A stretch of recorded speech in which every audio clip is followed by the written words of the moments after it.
అనంతపురం జిల్లా కళ్యాణదుర్గం మండలంలోని బాల వెంకటాపురం గ్రామానికి చెందిన కాశీంపల్లి ఇమాం వలీ సోదరులు అదే ఊరిలో కిరాణం దుకాణం నిర్వహించేవారు. అధిక వడ్డీ ఇస్తామని ఊరిలోని పలువురితో డబ్బులు వసూలు చేశారు. కొన్ని నెలలు బాగానే చెల్లించారు. దీంతో మిగిలిన వారికి నమ్మకం కుదిరింది. దాదాపుగా 150 మంది దగ్గర 5 కోట్ల రూపాయల వరకు వడ్డీకి ఇచ్చారు.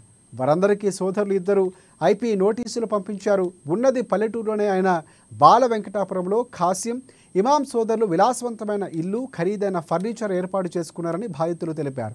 తాము ఇచ్చిన సొమ్ముతో 70 తులాల బంగారం, అనంతపురంలో ఫ్లాట్లు కొన్నారని ఆరోపించారు. డ్వాక్రా మహిళల పొదుపు సొమ్ము, రుణాలు, ఉపాధి పనుల్లో సంపాదించిన కూలి డబ్బులు, అమ్మఒడి సొమ్ము, బంగారాన్ని తాకట్టు పెట్టి తీసుకున్న సొమ్మును కాసిం సోదరులకు ఇచ్చి నిండా మునిగిపోయామని, మోసపోయామని పలువురు కంటతడి పెట్టారు.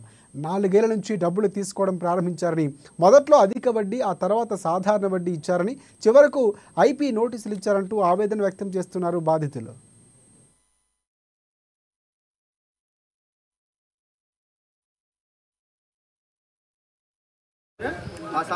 నాకు డబ్బులు ఎట్లన్నా కానీ మీరు సాయం చేయాలా, మీరు ఏదన్నా న్యాయం చేయాలా. నాకు చాలా బాధగా పిలుస్తున్నారు. నా మగుడు పిల్లలు అంతా చాలా బాధ పెడుతున్నారు. మాకు అన్ని ఇప్పించుకొని ఊర్లో లేకుండా పోయినారు.